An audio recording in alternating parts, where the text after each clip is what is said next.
I've been doing this series on these unfinished wood panels. I really like using them. This was not part of the background. I just cleaned off a brush onto it. So when I started putting down the background, I wanted a light neutral color. I also wanted some texture. This is of okra, and a lot of things is to kind of invoke that feel. And if you ever grown okra and harvested it, you know it can be a little bit like prickly and rough. It's not the spines on it can be uncomfortable. So I sprinkled some sand on there and then used my brayer to distribute it evenly. Then I'm laying down my base drawing with charcoal. I have discovered I really like doing this over pencil. It's easier to see for one, it's easier to erase if I need to, and I can kind of use a wet brush and sort of make it part of the painting.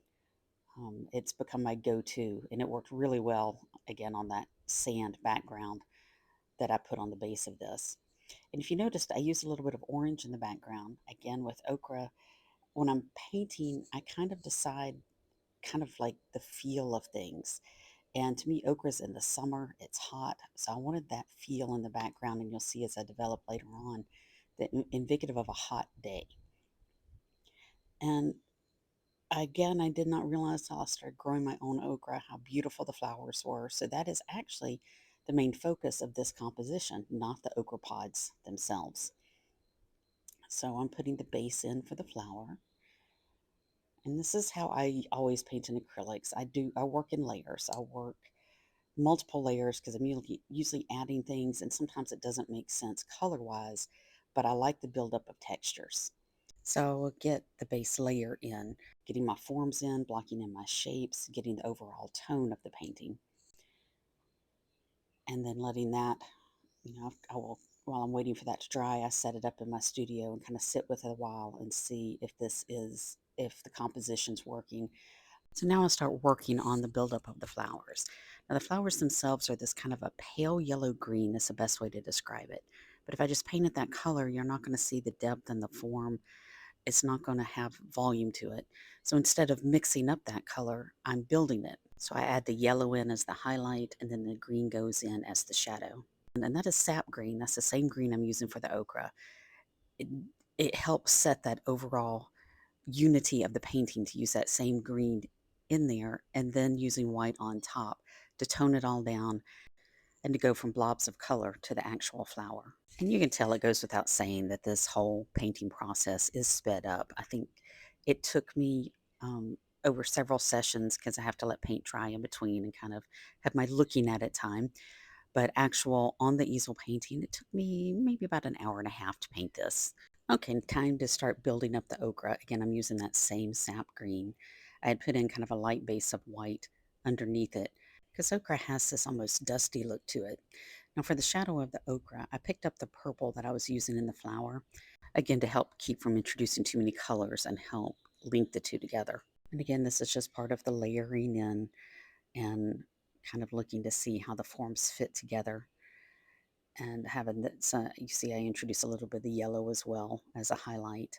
So I'm kind of repeating these same colors, the green, the yellow, the white, the purple, and that keeps everything cohesive. Now starting on the background, like I said before, okra to me, hot summer day, hot southern summer day. So I picked a red and a yellow to kind of invoke fire and warmth. It's a cad medium red and a cad medium yellow. And then I'm using not white, but a buff in the background to keep it neutral, but warm, very, very warm. I wanted that feeling of a warm summer day. And a lot of times at this point in my paintings, I'm adding things in the background to build up texture. But this sand base that I put in there at the beginning had so much texture that I really didn't feel like it was necessary. I didn't need to add any more papers or anything to it. It was just letting the paint and the texture of that sand show through. So now I'm adding just a little bit of that sap green in the background as well. I talk about how I like to sit and watch the paintings. Well, one thing that was bothering me was this leaf blob. It just wasn't working. So I decided to cut that out of the composition and just, the wonders of paint. It became a big old eraser. And that meant that the angle of this okra was not working either. So I painted over that, building that background in there, getting rid of that leaf. I'll explain that little piece of paper that was sitting up there. But again, I needed to change this okra and I decided to add another pod in there to balance out the composition a little better. And I also felt like I was concentrating so much on the flower, the whole okra was getting lost in there a bit. So now two okra pods, no leaves, made a stronger composition.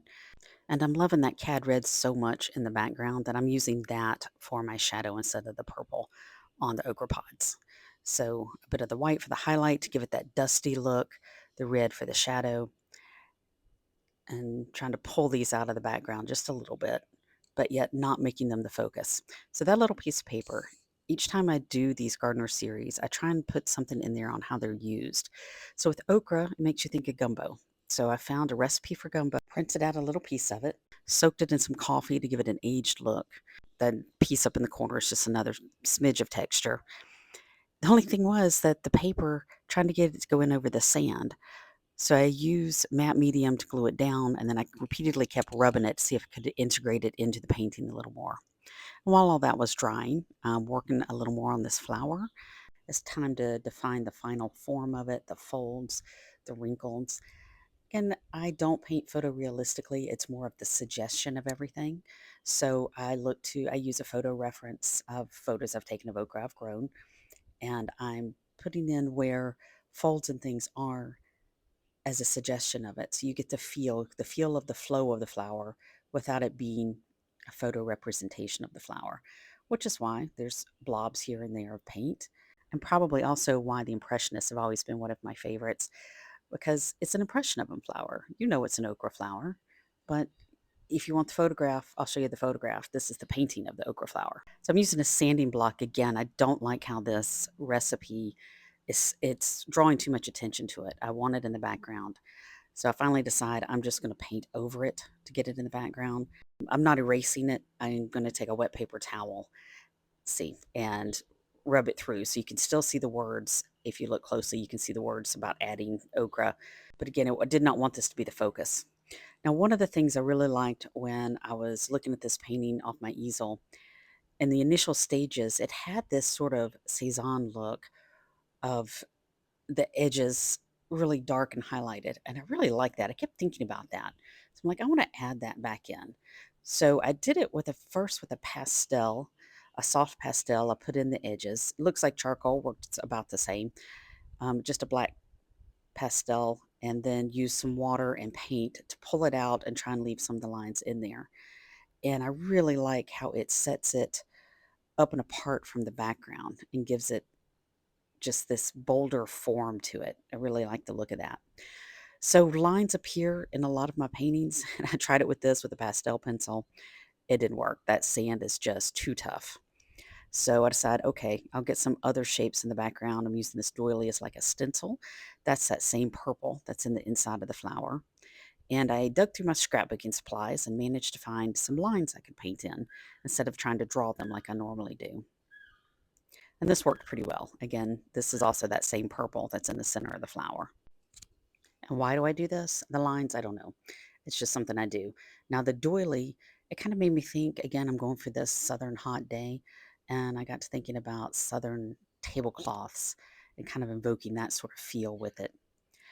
And the same way I did with the flower of getting some of their final form, it was time to do that with the okra, with some of the highlights. But every time I added stuff, it lost that dusty okra look. So this was a lot of push pull. Put in highlights and shadows, put the white on top.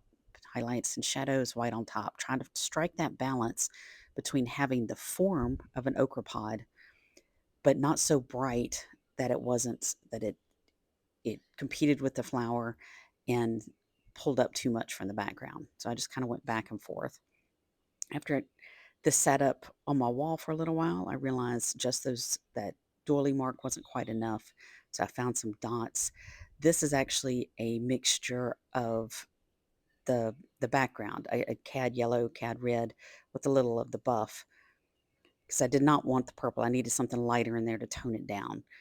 And I really like how this part turned out. The flower and the okra is still the focus, but it has some interest in the background. It has some, to me, some of that feel of a southern tablecloth. And these okras were kind of driving me nuts. I couldn't strike that balance between they're there or they're not there. So I decided I would use some black paint instead of the pastel and get that form, those edges back in there. And this also had that, to me, that black edge, and you'll see in a minute I'm going to do it around the flower. It really went to me with an okra flower because okra flower is so striking. If you've never seen one, I suggest you find where someone's growing some okra, or even better, grow some yourself. The flower is just so, it's bold, it's striking, it stands out. And to me, this black edging helped it do that.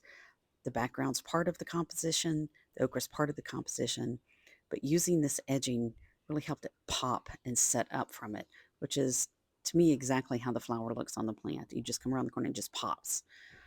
Even though the color is very neutral, very light, it's a very almost delicate looking flower, it has this pop to it that's from the shape and this unexpectedness. I needed to lighten up the flower at this point, so it was time to go over it with a bit more white. You'll see this is actually the lighting in my studio made this look a little lighter than it actually is. When you see the final composition or the final painting, it's not quite this light. But as usual, you can't just lay down one color and that be done. I needed to push and pull some of the shadows in this. So I mixed up my go-to for shadows, which is ultramarine blue and burnt umber. And I kind of, if I want it warm or cool, depends on if I use more of the blue or more of the umber. And I set that in for some of the shadows on this. And the final little bit of push pull between, after adding the shadow, having the yellow and the white for the highlights, just having the right balance. And so this is the final painting of Okra.